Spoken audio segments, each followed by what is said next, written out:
Morning. I will call the August 3rd, 2021 City Council meeting to order. If you would, please stand and join me in the Pledge of Allegiance and invocation led by Councilman McKelvey. Pray with me, please. Father God, thank you for another wonderful day that we get to share here with you in Jackson, Tennessee, this wonderful part of your creation. And God, we want to ask your protection upon this city as COVID-19 continues to give us trouble, to harm those in our community. We ask that you keep us safe, that you keep us healthy, and that you help us to make smart decisions as we interact with this virus. Lord, as the capacity surges, please bless our healthcare workers. Give them the strength, the patience, whatever it is they need to take care of this community as we continue to suffer. And Lord, today, a very special prayer of protection over our school systems. As our kids go back, as our teachers and faculty, as they return, Lord, keep them safe, keep them in school, and let them have a successful year, Lord. We want our children so badly to learn, to grow, and to do well. And we ask that you give them every resource, every bit of strength they need to be successful in that. Please protect everyone working for this city, working within this city. And Lord, those of us that make these decisions, I ask that it be guided by your wisdom. As always, in your Son's name we pray. Amen. Amen. I pledge allegiance To the flag of the United States of America and to the republic for which it stands, one nation, under God, indivisible, with liberty and justice for all.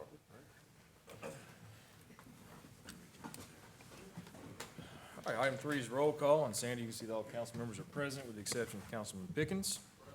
Oh, present. There I we was go. gonna say, I stand corrected. Item 4 is approval of the minutes from the July 6, 2021 council meeting. Those minutes were emailed out to the council. There will be no additions or corrections to the minutes. They'll stand approved as read. No proclamations today. Invitation for public comment. If anyone has any item on first reading that they want to speak in favor of or opposition to, they can raise their hand at that time and be recognized. Get to first reading. Item 1 is consideration of a plan of service, proposed annexation and zoning for an area referred to as Bible, submitted by Shane Alexander, comprising of 102.33 acres, more or less, located at the southwest quadrant of US Highway 45 North, Ashport Road. Proposed zoning for the area is B5 Highway Business District, Area 1, RG2 General Residential for Area 2, and Single Family Residential for Area 3. I'll call on Stan to give us an update. Good morning. Good morning. You have the materials pertinent to this annexation request. Again, just to reiterate, there's only a couple of ways that we can annex property now, and that is either by request of contiguous properties or by referendum, and this is a requested annexation. The annexation request involves 3 components. One component is the plan of service. State law requires that for every annexation you develop a plan of service that shows how services are going to be delivered and when they're going to be delivered, and we have that in your packet. We also have in there an ordinance to annex, and that is the second component of it. The third component is ordinance to zone. As we annex property, we supply a city zoning class for that annexed property, and that's what we're proposing to you. As you can see, it's a mixed-use area. There is some commercial along North Highland that will be Zone B5 upon its annexation. There's some multi-family apartments that will be between the commercial and the single-family residential, and that's reflected in the RG2. And then the RS2 is the single-family, which is the bulk of the property as a single-family subdivision. So I'll be happy to answer any questions you have. All right, thanks, Stan. Any questions from council? Move to approve. Second. All right, we have a motion second. This is an item on first reading, so I'll open up the public hearing. Anyone wishing to speak in favor of or opposition to can be recognized. Seeing none, I'll close the public hearing. We have a motion and a second. Any further discussion?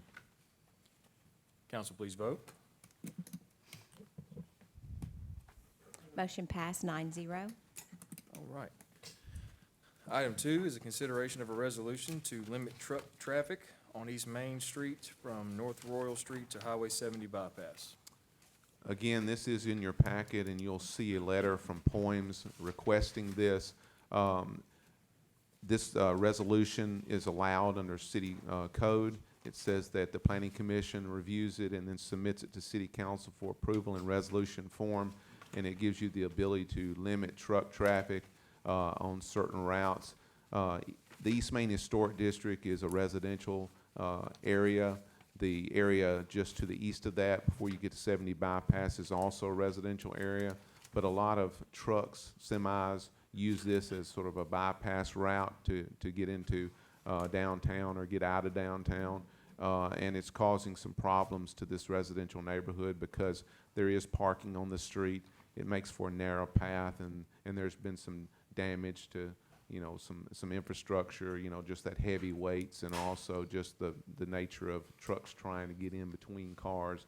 It's not a good mix. So we're proposing to limit truck traffic on East Main from Royal Street to 70 bypass.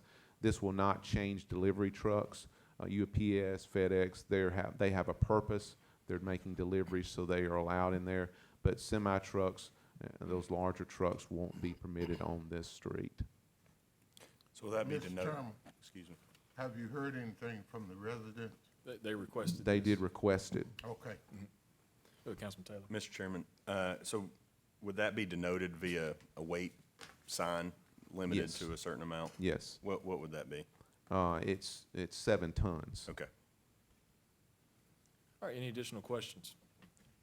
This is an item on first reading, so I'll open up the public hearing. Anyone wishing to speak in favor of or opposition to, be recognized at this time. Seeing none, close the public hearing.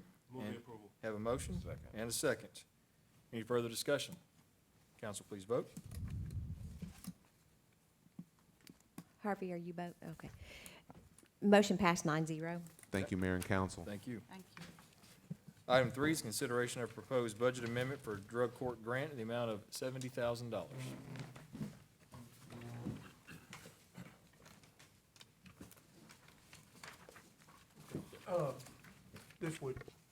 We received confirmation of the grant a little late in the budget process. So this would appropriate, recognize the grant revenues and appropriate the funds for our drug court. Any questions from council? And this is an Move item. the approval. Second. We got a motion, second, got this item on first reading. We'll open the public hearing. Anyone wishing to speak in favor of or opposition to? Seeing none, close the public hearing. Any further discussion? Council, please vote. Motion passed 9-0. All right. Thank you, council. Item 4 is consideration of proposed budget amendment for gang prosecutor in the amount of $88,590.26. I recognize District Attorney General Jody Pickens. Mr. Chairman, Yes. what does this person, this proposed person do? What's his job role? As General Pickens is going to give us an update on that and information on that. Okay. Thank you for the opportunity to be here before you. This is essentially a continuation of a grant the city received, started in 2013, really ramped up in 2014. It was called the GRIT Grant, if you've heard that before. Initially, it provided for a gang prosecutor, and also there was an educational component that went into the schools that was administered by the police department, the grant was, and also I think there was some training done for people to go into the schools. To answer Councilman Buchanan's question about what does this person do, gang prosecutions are unique in some respects. The way that our office is structured, we typically, a case will start out in the lower courts. It will be handled by one prosecutor at the lower court level, go on to the grand jury, and then ultimately to circuit court. The gang prosecutor is a little bit different for a number of reasons. It employs what's known as a vertical prosecution model. It means that this person works very closely, has worked very closely with the gang unit and also Metro Narcotics Unit, as well as the various other entities within the Jackson Police Department, as well as our federal partners since 2014. They work with them very closely, dealing with charging decisions. They handle that case beginning at arraignment at city court. They handle the preliminary hearing. They draw the indictment, and then the process starts over at circuit court level. So the reason why that's important, because within the gang, prosecuting gang cases, It is very important, A, that the person understands the dynamic between the particular street gangs that we do have present here in Jackson. It's also important to understand the different players and also the motives for these crimes being committed. So it's a vertical prosecution method. It allows them to focus strictly on gang prosecutions.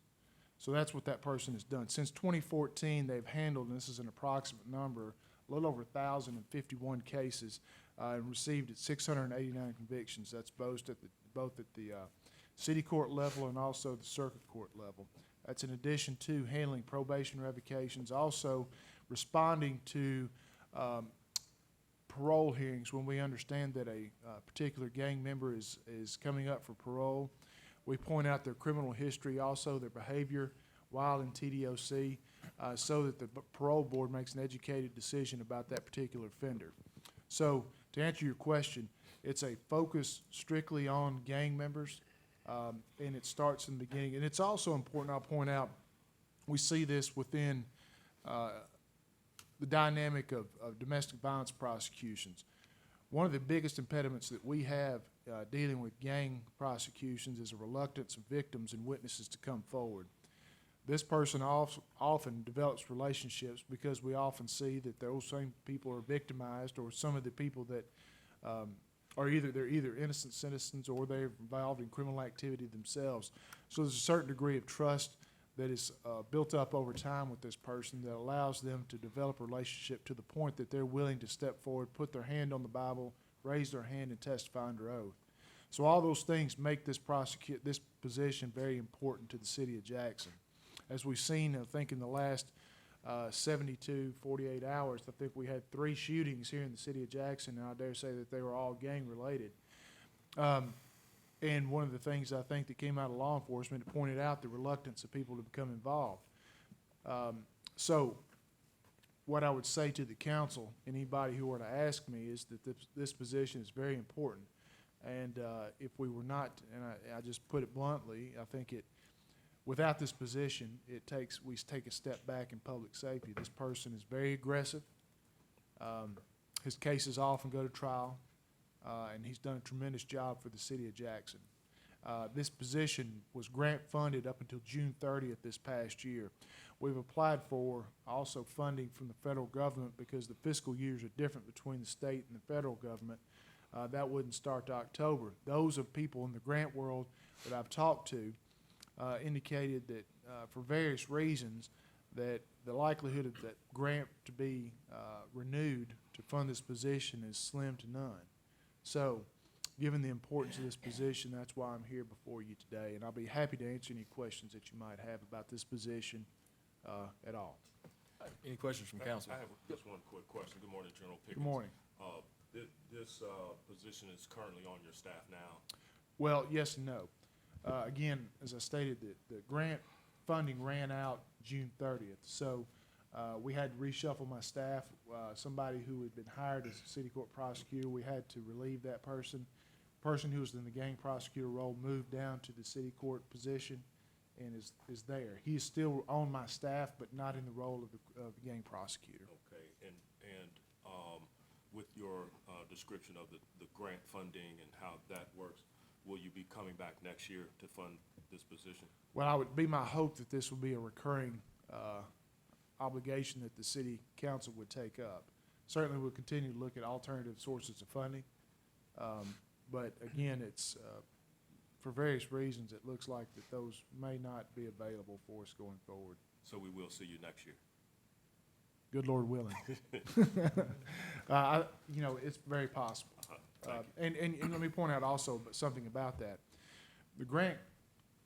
The city has been funding a portion of that position for some time since the inception of the grant. Right. So when you took a look at the total cost of it, the city has already been funding somewhere in the neighborhood, and Mr. Arnold may have the exact number, somewhere in the neighborhood of $30,000 already every year since 2014. We're just asking that the balance of that be picked up since that funding source is no longer available. Mayor, I move to approve. All right, got a motion, got a question from Councilman Dodd, or statement? I'd just like to say, I think the position is well needed, but I think we need to look at the other component as far as the education component. It's very important that we do prevention. So I would like to ask you to organize a committee to take a look at and see how we can get that component brought back in, see what we could do. I think me and Mr. Paul Yes. Taylor kind of discussed it a little bit. I think that component is very needed. I think I see a great chairman of that committee right there. Is somebody behind me? No, no. If I may, Go ahead. I don't know if this is appropriate. I mentioned before, unfortunately, when we get to the point, my office and the police department is, if we don't have an educational component, we're strictly we're reacting to gang violence. In my view, educational component is very, very important to break this cycle that we have. It's not unique to Jackson. It frustrates me a little bit when people talk about Jackson. It's in every county, every city, municipality in West Tennessee, whether people acknowledge that or not. So if we have a chance of breaking that cycle of people just becoming involved in a criminal lifestyle, I think it's important that that educational component be there. And I think that the police department, I don't speak for them, but they would tell you that that educational component that was there before, they felt like bore fruit. And I'll say this, and this may not be for purposes of what we're here for today, I would say that my office will assist in implementation of that educational component any way possible. Because again, long-term, I think that that's critical in changing that dynamic, changing the dynamic in the city. And so we're willing to do that. Mr. Chairman. Mr. Mayor, Ms. Taylor, then Mr. Cisco. Yes, sir. Yeah, to what Councilman Dodd brought up, this went through the Budget Committee, and in the Budget Committee, there was much discussion alongside funding this position in the council coming together to resolve to fund an educational program in conjunction with the Jackson-Madison County School System. So if we had the opportunity after the vote on this matter, if we could resolve that as a board and move that forward. Well, I think this is something we need to do ASAP. We don't need to be waiting around about it. We gotta put a man on there to take care of business and protect our citizens. Absolutely. So we could move to do that today, and then we could resolve following this vote for us to work with the school system to put together an educational component to educate kids in the elementary ages against gang violence. And Mr. Chairman, move that we approve the We got a Second. motion already. There's a motion on the floor. Yeah, Councilmember Wallace has a motion on the floor, so Buchanan, is that a second, then Councilman Buchanan? yes. Okay. All right, this is an item on first reading, because this is a budget amendment. I open up the public hearing. Anyone wishing to speak in favor of or opposition to be recognized. Seeing none, I'll close the public hearing. Any further discussion? Council, please vote. Motion passed 9-0. All right, Councilman Taylor, your point, I will get with Dr. King, and we will start working on organizing Do that. we need to form that in a resolution, Mayor, or? I can bring it back, Okay. once I get the folks, and then we can form it next month on that with the education piece. Yeah. Thank you. And if I may, Mr. Mayor, you mentioned, you pointed, said, willing to chair that commission, I'm willing to assist in any way possible. I kind of made a joke about that somebody was behind me, but I'm willing to, I feel that strongly. I think it's an important thing, willing to do that. So going forward, any way I can assist the council in that educational component, I'll be willing to do that. Thank you. Thank you, Jim. Thank you, John. Thank you for hearing me. Thank you. All right, item 5, is the budget amendment, consideration of a budget amendment for the repair of the Riverside Cemetery brick wall in the amount of $96,000. You've driven past Riverside Cemetery, you've seen that the brick wall has fallen, so we have to repair that. Move the approval. Second. Have a motion and a second. This is an item on first reading, so anyone wishing to speak in favor of or opposition to, be recognized. Seeing none, close the public hearing. Any further discussion? Council, please vote. Motion passed 9-0. All right. Go on to second reading. Item 1, proposed budget ordinance not to exceed $4 million, transfer from general fund to capital outlay fund for the purpose of street repaving. So moved. Second. Have a motion and a second. Any further discussion? So as a part of the original motion, we were going to have Mr. Wolf come and report monthly to us as we go through this process. Mr. Arnold, quickly, not to take a lot of time, but offhand, do you know what the current fund balance in the capital outlay fund is? Approximate value? The unassigned fund balance, to be Yeah, more yeah, specific. because we have carryover items, Sure. right, that will be funded from the total fund balance. So the unassigned portion of it is pretty small, as in less than $1 million. Okay. So, I would also ask, Mayor, if we could consider, or if your office could work on a resolution for us to move forward with a study or an audit of our stormwater system, be that in-house, proposal for in-house doing that, or if we were to go and subcontract that. That seems to be a dire need within our community. And if we're investing in these roads, we need to make sure that the infrastructure underneath them is in the correct shape to be able to handle that. We're already working on gathering some preliminary numbers on what it would cost to outsource it. And then, Okay. so hopefully at our next work session meeting next month, engineering can have kind of a snapshot of what that would cost, so we can Okay. figure out I what just we're want gonna to be make going sure forward. we have that beforehand. I'd like to add to that. So that should be addressed simultaneously, if we could, as we just said, that does need to be addressed, the study. And the second thing is to be proactive with the inspection of our new roads before they're turned over to the city. And I believe if Mr. Wolf was here, that he would. He is here. Yes, he's right back there. he He's hiding can- from you, Councilman Okay. Waller. He found a I've convenient been post to hiding get from behind. I would just, I think that we are very lucky to have him. He's very intelligent on this, and I would just like for him to address why inspection of roads before we take it over is so important. There's actually two phases of the inspection. Is this on? Yeah, he'll turn on. There's actually two phases of the inspection that I'm looking at. One of them is when the contractor's on a job site, we have an inspector. I recently had a street paved as part of the Habitat for Humanity. And working with the contractor, there are certain things that have to be done. And I did indicate in writing that if there's any asphalt put down without an inspector, you're taking it up until my inspector gets there and you put it back down. We had no issue.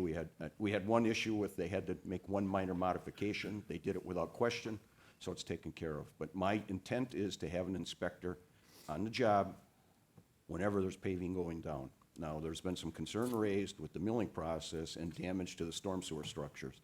We may have to expand that inspection as well to make sure that if there's damage done not okay, but don't tell me 3 weeks after it's done and we've paved the street and now we're ripping up asphalt around the structures. So I'm gonna have to expand inspection into that, and I'll probably coordinate that between a couple of people in the engineering as well as with the stormwater operations group. And then the other one that we really have to concentrate on and really have to do, and I don't know if the city's done it in the past, is there is a 1-year warranty on the work that is completed. Because of the size of this project, we may have to start like 10 months, with 2 months left before that warranty expires. And we're gonna have to go through and do an inspection of everything that's there. I know there's been issues in the past, and it's been brought to my attention, that 6 months after asphalt's gone down, it's showing disrepair already. So with the full-time inspection, it should help significantly, but the one that's gonna be really important is the one that we make just before the city accepts those streets.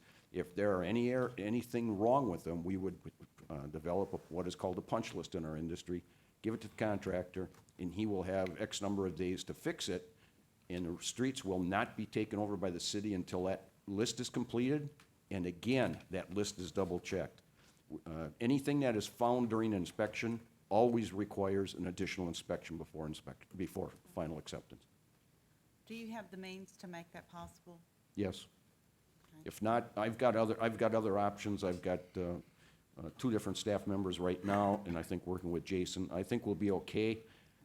As we get into more of the inspection and see what the inspection needs are, we may have to pick up another individual, but I'm not looking at that right now. I think with our staff, we're gonna see how it goes. With the monthly reporting that was brought up last month, could that also be an addition to what you report to us? So we just make sure that you have the staffing and what you need to make sure that's getting done. Yes, in the monthly report, what I can do is I can put together a written report, get it forward so it's in the packet for the council, And then I will also be here to explain or answer any questions with regards to that matter. And we thank you for everything you're doing. Thank you. Very much. The two inspectors that you have, are they experienced inspectors or are they? Alan, who is our senior CAD operator, has been working on this from day one. He's probably looked at every street that's on that list at least 3 times, if not 4. He's been responsible for when Ridgecrest went down after that storm we had and with all the trucks coming off. Alan was heavily involved in working with the contractor and getting that taken care of. So I believe he is capable, yes. We also have another gentleman that my intent was, when I first started here, I suggested to the mayor that we needed an inspector. So I didn't establish a priority as to when or how, but I did recommend that we needed to do something with that. We do have an individual on staff. He will be assisting Alan. He will be working with Alan, and by the time we get into this, both of them should be qualified to watch what's going on. The most difficult part of the inspection is being there and making sure we are getting the material that we're asking for. If you're calling for 1.5 inches of asphalt on top, it better damn well be, excuse my English, 1.5 inches. We appreciate the passion. Sorry for the candor. All right. I have a question if I may. Mr. Wolf, this $4 million appropriation, this is for 2 phases of paving, correct? Correct. Okay, and the list that has been circulated amongst the council and that, we've discussed with you in our individual districts, that list is just the first phase. That is the first phase, correct. We had a 1.509 or something like, somewhere in that range of money. 300,000 went to Ridgecrest. The balance was gonna be used. I believe I have $750,000 from another grant that I believe 100,000 is being taken out of that fund for street lighting, and then, or traffic signals, excuse me, and then the balance of the 4 million is coming over into paving. What I wanted to do was do 2 separate programs so that if we get going with the big one, which will be this fall, we'll during the month of December and January, we'll assemble the documents, get the list out to the council members, have them take a look at it, and I want to get the project bid in February, so that when the batch plants and the asphalt plants open up and the contractors start going full bore on paving and the weather cooperates, I want to get that started right away. Sure. So phase 1 will begin, Probably within the next month. I will be finalizing the specs. Susan, the city purchasing agent, is out of the office this week, and when she comes back next Monday, it'll be handed over to her for, She's back now. oh, she is? She's out last week, back this week. Oh, I'm No, off she by a was week then. supposed to be. Okay. Got accident. I will have the specs ready to go by the end of the week so that they can get published in bid. okay, thank you very much. Anything, Move council? to adopt the ordinance. We got a motion and a second already. Yeah. Okay. All right, any further discussion? Council, please vote. Motion passed 9-0. All right, thank you. Item 2 is proposed budget amendment to capital outlay fund in the amount of $1,450,000 for homeless Move to shelter. adopt the amendment. Have a motion? Second. Have a second. Any further discussion? Council, please vote. Motion passed 9-0. Item 3 is proposed budget amendment to capital outlay fund, the amount of $28,650 to fund 2 mowers for groundskeeping. Move to approve. Have a motion Second. and a second. Any discussion? Council, please vote. Motion passed 9-0. Item 4 is proposed budget amendment for the solid waste fund, the amount of $229,116 to fund 4 new positions. So moved. Have a Second. motion and a second. Any further discussion? Council, please vote. Motion passed 9-0. Item 5 is proposed budget amendment to the general fund, the amount of $12,246.75 for insurance recovery for a JPD vehicle. So moved. Have a Second. motion and a second. Any further discussion? Council, please vote. Motion passed 9-0. Item 6 is consideration of an ordinance to abandon a street stub on Clay Street. So moved. You have a motion Second. and a second. Any discussion? Council, please vote. Motion passed 9-0. Item 7 is consideration of the solid waste ordinance amendment, Title 17, to allow for construction dumpsters. So moved. Have a motion Second. and a second. Any further discussion? Council, please vote. Motion passed 9-0. In new business, item 1 is consideration of a contract with United Way to implement the Jackson-Madison County Financial Empowerment Center. I have have Lauren Kirk will give you information on that. Good morning. Good morning. Good morning. As I mentioned in the comments, I emailed you guys. I apologize, it couldn't be an agenda review meeting, but this contract comes from a grant project, so we did an RFP. Councilmember Wallace served on that review committee, as well as 2 members of the Anti-Poverty Task Force, and 2 members of an advisory commission that was formed for this project. They all evaluated the proposal. The only one to submit was United Way. So this is to operate the Financial Empowerment Center, which provides free one-on-one financial counseling for residents. Again, this came through a grant project, so as part of this contract award, they will receive a $20,000 pass-through grant to help go ahead and hire the manager to get the program started. And then later on, as we submit on the full proposal to get refunding for the whole year for this program, they'll also be involved on that. So happy to take any questions. What is the cost associated with this program? They estimate it to be about $300,000 a year, but we think that we'll probably operate under that, Okay. just being a small. And this will community. be billed annually or semi-annually or quarterly? Yes. Well, it'll be billed monthly, I guess, as Monthly. expenses come Okay. through. It's all spelled out in the contract too, of how they need to invoice. Okay. All right, any other questions from council? Is there a motion? So moved. Have a motion, is there a second? Second. Second, Councilman Dodd, any further discussion? What do we currently have allocated towards this?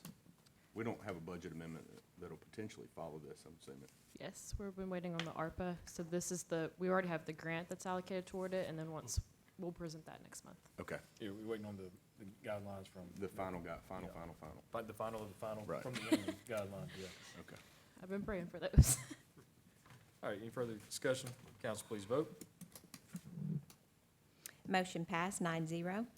All right, item 2 is a presentation of the Anti-Poverty Task Force for their annual report.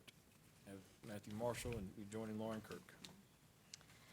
All right, so as you all are familiar, the Anti-Poverty Task Force was established 2 years ago by our administration to take a holistic look at addressing poverty, inequality, and other quality of life concerns among all low-income vulnerable populations in Jackson, Tennessee. We have Matthew, who served as chair for the past 2 years, and now in light of the role that United Way will play with our Financial Empowerment Center, he's going to step down as chair, so we'll be electing a new chair. But I just wanted to go ahead and thank him for his service in that capacity. We also have several members of the task force here today, as well as several nonprofits that have contributed to this report, so I just wanted to take a moment to recognize them. If you guys don't mind just standing up.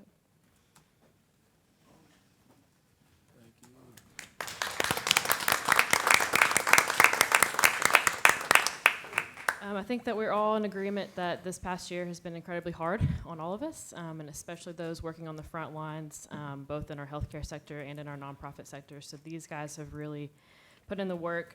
So a lot of what our task force did this year, honestly, was just assessing the impact of COVID, looking at what are the resources that we have available, what are ways that there are some gaps that we could stand in, and how can we support those that are doing this hard work every single day. So we have a few, we're just going to walk through the report really briefly, and then would happy to take any questions that you guys have. But I want to preface all of this by saying we're not just here to give you information today, but we're here to ask you to support us, to work alongside us, that this information leads to action and not just information. So we'll start with some data that we've collected that is updated every year just to kind of show the overall conditions in our community. Matthew's going to present that, and then we'll talk through some projects that we've accomplished this year. And then we'll move on to the impact of COVID and then discuss kind of the future direction that we see taking this next year. So I'm going to pass it over to Matthew. So last year, you will remember that we presented some data, and Lauren and I tried to include a lot of that same data this time around so you could see how those things have changed. I think it's important to note that, as is often the case with these types of reports in the data collection, that it has come from 2018-2019 period. So it doesn't fully encompass everything that has happened this past 16 months or so. That is to say that it's likely worse than what this data shows us. But the first piece is our county ranking from the Kids Count report that the Tennessee Commission on Children and Youth provides.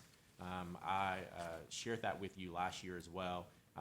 The positive piece is that our county did go up one spot, so that's a good thing. But we are still in the bottom 5 in the state. And as you can see in those area rankings, there's still some fairly significant concerns. So families that are receiving TANF, we rank 88th in the state. Children receiving SNAP benefits, we rank 67th. Our cohort of high school dropouts, we rank 85th. Economically disadvantaged students, we rank 88th. That is up 6 spots, so we are trending in the right direction with that. We also see some issues with chronic absenteeism, et cetera, and I won't go through every single one of those. Again, we talked about this last year. We have some significant hurdles to overcome. I do think we have some good leadership in our school system. Mayor Conger and others, even some of you on the city council, have been making some huge strides in this area. So I would suspect over the next 2 to 3 years, we're gonna see these numbers trending in the right direction. But we still have some work to do. Additionally, I also presented to you some of the ALICE data last year. It is also trending in the right direction. So one of the key things to observe that took place, again, this data would be from 2018, 2019, is that last year when I presented to you, our percentage of households living in poverty was 7% higher. So that's a very dramatic shift. Now, what has actually taken place is that we've moved essentially that 7% that were in poverty into the ALICE threshold percentage. And so that's a good thing. They're moving in the right direction. We now, as a community, have to continue to figure out how to move those folks who are ALICE, working poor, into truly the middle class. But we're moving in the right direction. Again, that's all pre-COVID.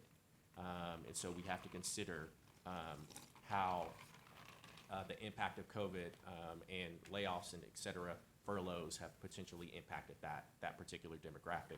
We won't know that for probably another 18 months or so, at least in this form of data. You have looked through the report probably by now and also seen the household breakdown. One thing that is different from how we presented it last year is that we tried to take into consideration more the fact that household families look different than they used to. And so we have a very large percentage of single or cohabitating households in our community.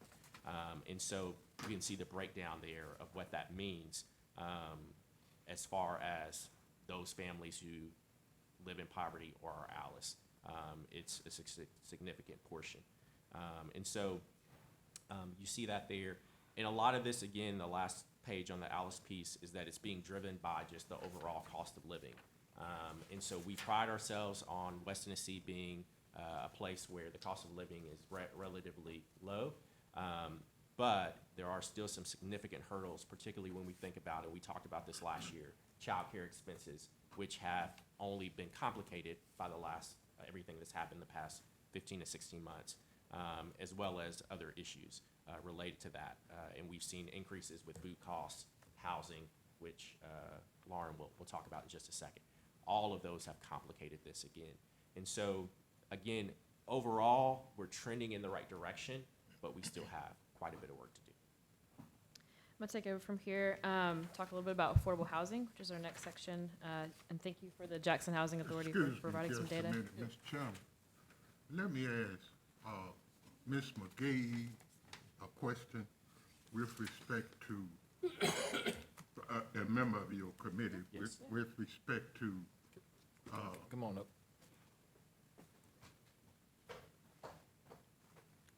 she is the one-stop operator with the American Job Center. With respect to the jobs, what do you have going on? All right, so we have seen the unemployment rate for Madison County and the surrounding areas have continued to trend downwards. Over the last few months, they've kind of yo-yoed a little bit within a few tenths of a percentage point. In the Jackson-Madison County area, we have lots of jobs available. Kind of our biggest struggle is getting people connected to those jobs. We're hoping that as school is starting back and childcare issues and things like that are being resolved, we're going to be able to place more individuals in those jobs.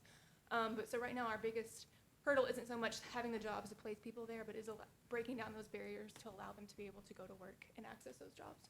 Ariel, what would you say those top barriers are? Childcare, transportation are our two biggest ones that we see. We also have quite a few people who just maybe undertrained or maybe don't have a high school diploma, things like that. They need some education or training experience to be able to go into gainful employment. Do we have any placements yet? Placements for in jobs? Mm-hmm. Yes, sir. We're putting people to work every day. Okay. Good. I have a question, if I may. This is to the panel, and mainly Marshall, I guess. First, thank you for your work. It is very important. And I will say really quickly that this is for thank you goes to everybody. Sure, Because yeah, everybody well, contributed. yeah, sure. And Lauren did the majority of the work in putting this report Okay, together. well, so- that's a universal thank you. Yeah. Alice basically equals the working poor, correct? That's correct. Okay, and the cost of living in Jackson, though low, how does that compare to wages? That's right. That's the crux of this. That's absolutely right. And if you can address that. Sure. So yes, ALICE is an acronym that, as we've talked about before, essentially just means working poor. So that is families or households or individuals that make above the federal poverty line, but yet also often are on that benefits cliff. And meaning what's they the don't- federal poverty line? Is roughly around $20,000 to $22,000 a year. For a family of, for an individual? For an individual. Okay, what about a family of four? It Or do depends. they? There's a chart that Sure, the federal okay. government goes by, so it depends on the number of people in the household and et cetera. Okay. And so these individuals are above the federal poverty threshold, but they don't make enough to save. They don't make enough to afford, other things like insurance often and things that should be normal for a household. And so that's one of the particular challenges. And so if you go back and look at one page back from the affordable housing section, where you see that hourly wage, and I know that this is a complicated issue, but one of the things that we've often talked about is, and Ariel sees this every single day, and we've had meetings at the chamber with some of our industry leaders. We've all seen massive increases in the wages that they're offering. And so you're seeing that go to $14 and $15 an hour. Some, like at Kellogg's, are $21 an hour. And so you're seeing those wages trend upwards, which overall is a really positive thing for our community. The challenge is, as you just mentioned, how many people may be in a household and how many people in that household are working. Sure. And so even if a business is offering $15 an hour, which is twice our state minimum wage, well, depending on how many people they have in the household and looking at what the cost of living is, that can still be a challenge. Sure. And so those are the issues that are kind of affecting all of this. Is $15 an hour a living wage? That goes back to, it depends. For a single person, it would be, but for a family, as you look on this chart, for a family with 2 kids who need childcare, it wouldn't be. And so that, it's not that black and white to say yes or no. It really depends on the makeup of that family. Sure, but it begs the question. That's right, absolutely. Thank you. I'm going to move into affordable housing, and then we're going to talk about some of the projects we did this past year. Again, thank you for the Jackson Housing Authority providing some of this data. Just the highlights that I want to hit here are, I think it's pretty striking that according to the Census Bureau, over half of our renter-occupied households are considered cost-burdened, which means they're paying over 30% of their monthly income to housing costs. And also, the Housing Authority currently manages 1,032 low-income housing units and approximately 1,330 Section 8 vouchers in Jackson. But there are currently over 2,400 families on the Housing Choice Voucher Program waiting list, and there are over 700 families on the public housing waiting list. And I think that we'll probably continue to see that grow as we are still experiencing the effects from the pandemic and eviction moratorium and things like that. Affordable housing is going to continue to be a demand. So just kind of ask for your consideration in that. This past year, as we came to you guys last year and presented some of our findings, we identified certain areas that we wanted to work in related to predatory lending, transportation, homeless shelter, I'm really proud to sit here and say that we've addressed a lot of those, and that we're continuing to address those. So just thank you for your support for that. If you recall, last fall, we got a grant from AARP to be able to implement an app so people can live track the location of their buses, and that has been really exciting to see and to work with JTA on that. And we are committed to continue working with JTA on some other updates to be able to allow people to hopefully pay with a card or pay with a mobile phone, as we know that times have changed a little bit and not everybody always carries exact change to get on the bus. So we're continuing to work on that, continuing to work on, and Councilman Taylor knows this, getting it on Google Maps. I think we scratched our heads quite a bit over that, but we're trying to make transportation more accessible so people don't have to wait as long for the bus. They know where their bus is. They can get on the bus really easily. And Travis and his team have been really great to work with on that. The homeless shelters, you guys know we came to you guys last month with funding from the Jackson Housing Authority, presenting with us on HUD to fund a homeless shelter. We're still working on that, still doing our due diligence, but this is probably the closest that I can confidently say that our community has been to accomplishing this in a while, and we're just committed to seeing it make it happen. So the next step will be to figure out if this building is the right fit, or if we're going to move forward on another property. And we're also right now evaluating proposals for an operator, which Councilman Pretty is involved with. The last project I'm going to speak on before turning it back over to Matthew is financial empowerment. As you guys recall, we just voted on the contract to be able to award United Way to operate the Financial Empowerment Center. So once we get that up and going, we're hoping to start launching services in January. So the next few months will be continuing to plan, getting that funding together. But we should be able to have at least 3 financial counselors in this community to be able to meet with people, and that means going to sites, maybe going to the American Job Center with Ariel and meeting with some of their clients who are looking for a job and may also need some financial counseling and support, or other agencies. So we've really had a lot of collaboration on that and feel good about that. And we're also in the process of applying for a 3rd grant from CFE because they called us up and requested it. And they said, hey, Jackson really cares about financial empowerment. We want you guys to apply. And this would be to work on a plan for consumer financial protection, which means addressing more directly predatory lending, other types of scams. And so that will be more of a policy-driven approach, whereas the Financial Empowerment Center is a service-driven approach. You want to talk about this? Right, so one of the other projects we have been working on over the past year plus has been the Handle with Care initiative.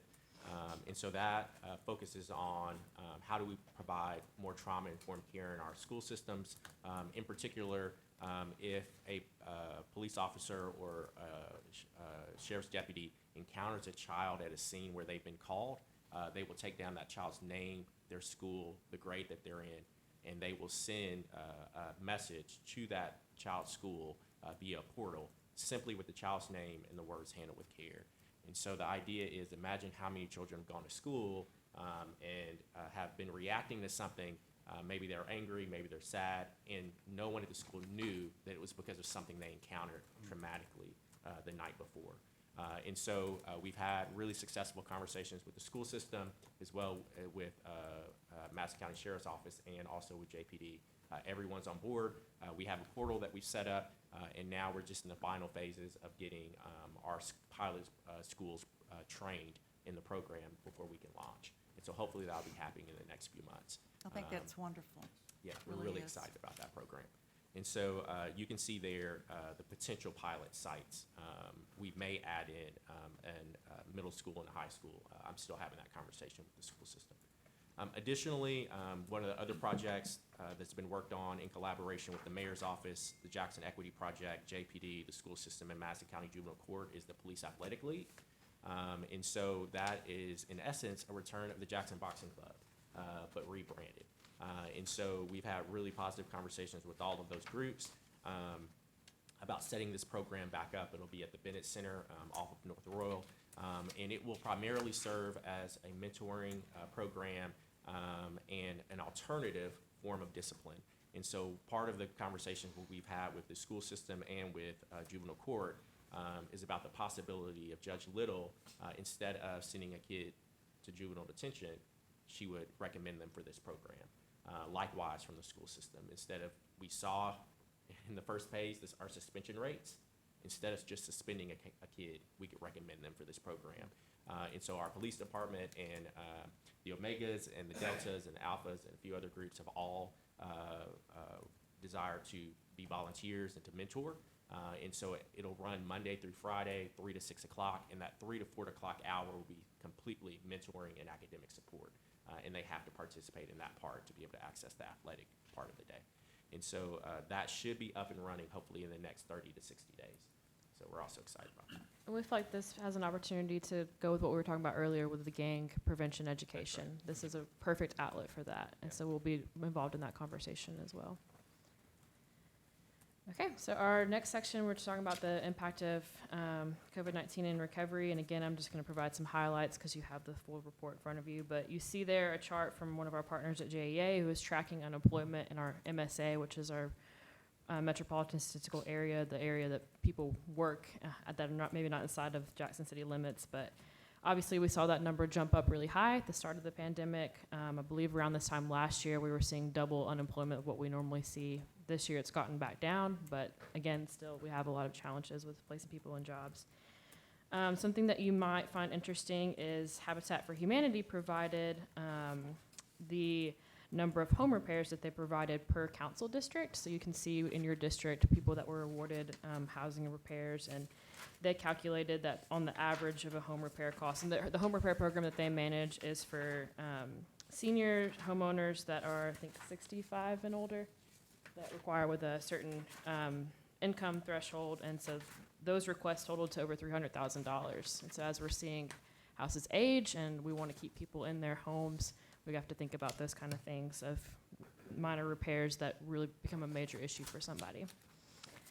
The next little bit, I'm just going to flip right through, but if you have questions for these specific agencies, I know these directors would love to talk to you, but we had several of our area agencies provide the amounts of CARES Act funding that they received, or other kind of COVID relief funds that they received and what they put that towards, because we wanted to assess the collective impact of that in our community and also be mindful what might be some recurring needs that emerge moving forward. So in summary of all of that those provided, we saw that most of those either received funds to maintain their operations, basically being able to continue paying their people, or offer hazard pay for some of those that are on the front lines, like our bus drivers. Or they used it to modify their operations, doing more telework, personal protection equipment, cleaning and sanitization, remodeling their space. And then a lot provided funding for housing, and even those that are not, that you would traditionally think of in the housing space, like RAP, for example, provided several people funds to be able to get into safe housing, which is even more challenging in a pandemic. Technology, Wi-Fi hotspots to be able to do schoolwork virtually, maybe something we want to look at as we're not really sure the future direction. And then other direct assistance, utility, food support, legal, et cetera. So as we move forward, we're going to continue working on financial empowerment, like I mentioned earlier, continue to launch that Financial Empowerment Center and look at ways that we can provide supports there. Affordable housing, homeless shelter is part of that. We'll also probably need to look at some other ways that we can incentivize affordable housing in our community, whether it's from a policy standpoint or a funding standpoint. Public transportation, as I mentioned earlier, continuing to work with JTA on service upgrades, as well as more covered bus stops. And then the collective impact strategy, working with our area agencies to achieve common goals, just like we've done with this anti-poverty task force. And Matthew probably can speak more to what that means in a second. But we'll also be pursuing some opportunities to provide funding for the West Tennessee region, because we know that Jackson serves as the hub city for that. And then lastly, we mentioned this last year, but we still want to work with you guys and with our internal departments on ways that we can support minority women-owned businesses and getting more contracts with the city or just getting businesses started. And so we think that that is a way to also uplift our community and encourage entrepreneurship and growth. So anything else that you want to add, Matthew? Yeah, just on the collective impact strategy, I think that's going to be very key as we move forward as a community. There are several municipalities around the country that have adopted a truly collective impact strategy, and to help define what exactly that is. It is getting together a group of multi-sector agencies, so government, for-profit, nonprofit, healthcare, education, et cetera, getting key leadership from those groups together on the same page to identify the greatest particular need of that community. And so it could be poverty, it could be education, it could be drug recovery, it could be whatever the data suggests for our particular community, and us coming up with one specific strategy of how we're gonna tackle that in one data measurement system to be able to track that long-term.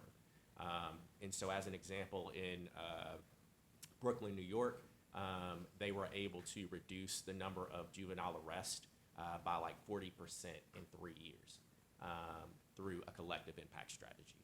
And so what would it look like for us to do something of that sort here? City Councilman Buchanan, you had mentioned earlier the work Ariel's been doing over at the American Job Center. She and I met just about a month ago to talk about this very thing. And so they would be a vital piece of that puzzle. But so would be childcare centers, so would be our healthcare partners and all of our nonprofit agencies. For too long, too many of us have been operating in silos. And it is inefficient and ultimately unproductive long-term. So what does it look like for us to bring everyone to the table and truly have one strategy for our community? And everybody be a part of that, and everyone tracking the exact same data. And so that's what we're gonna be working on as we move forward over the course of this next year.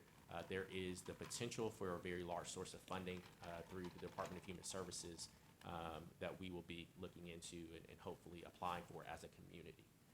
And so more to come on that. Any other questions?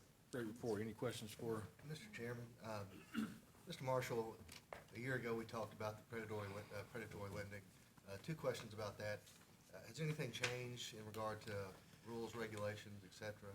Not that I'm aware of from the state level. They have a very strong lobby in Nashville.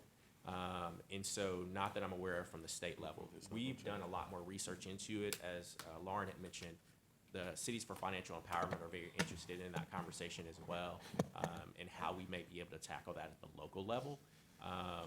But again, as we mentioned earlier, because of the issues that have arisen during the pandemic, we imagine that situation has probably gotten worse. And that was my second question. Do we know what the impact of COVID and the financial hardship has been in regard to that? So We only have some ideas.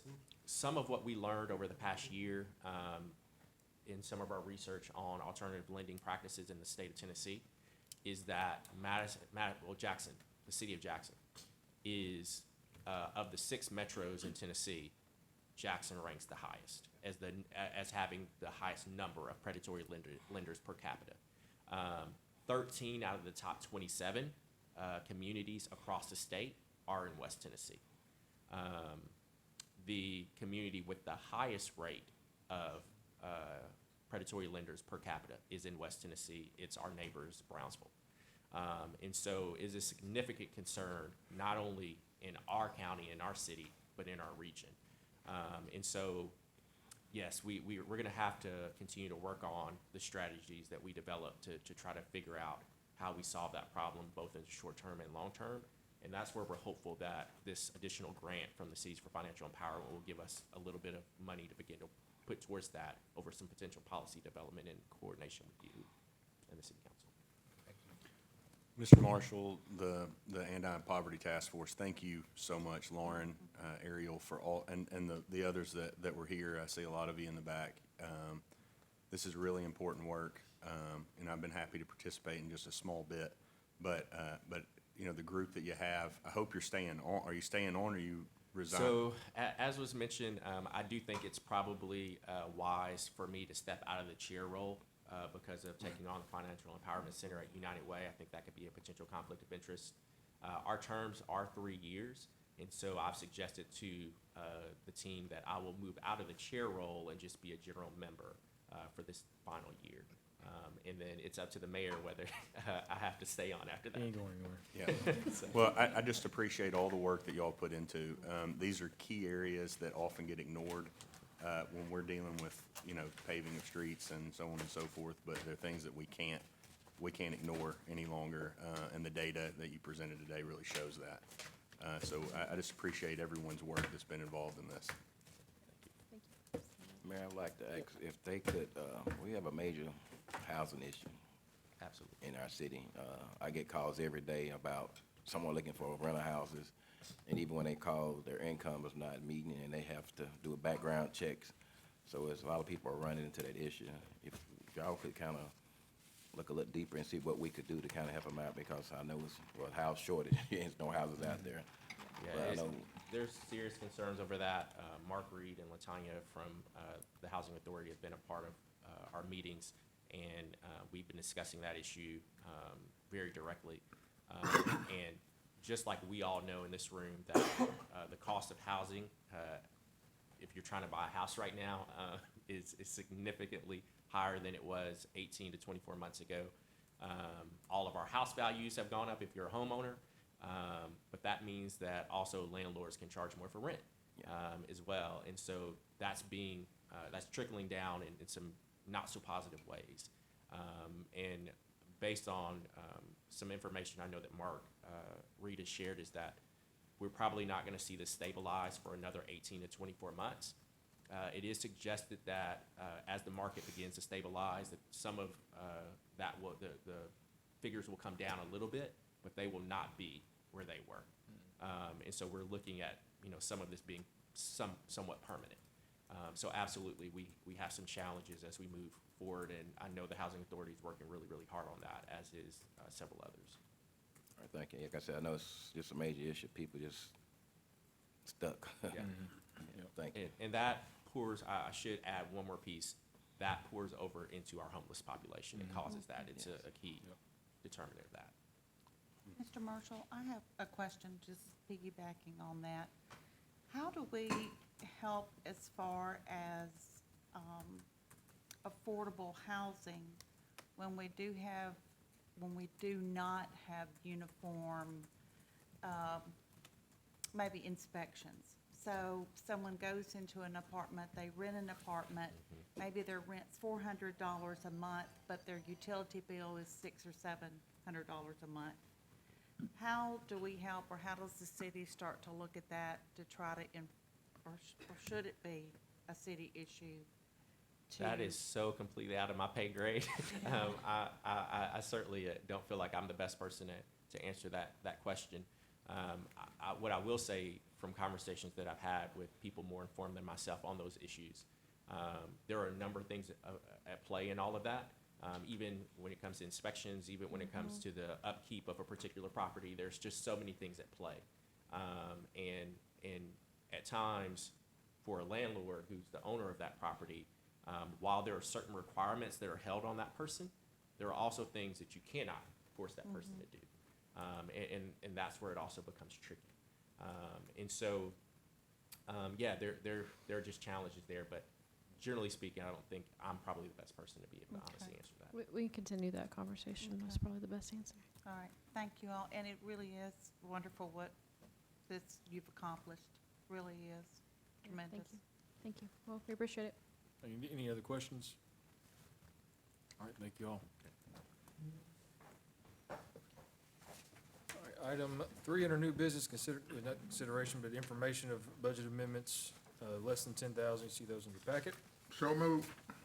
It doesn't, it's just consideration, that's why I changed that, but we gotta change that on the agenda. That's my mistake. I know you're ready to go, so I'm trying to hurry up. Item 4 is consideration of invoices over $10,000. So moved. Have a motion? So moved. Have a motion? Second. Have a second? Any further discussion? Council, please vote. Motion passed 9-0. Now I heard somebody had a birthday. Seeing no other business coming before the council, this meeting is adjourned.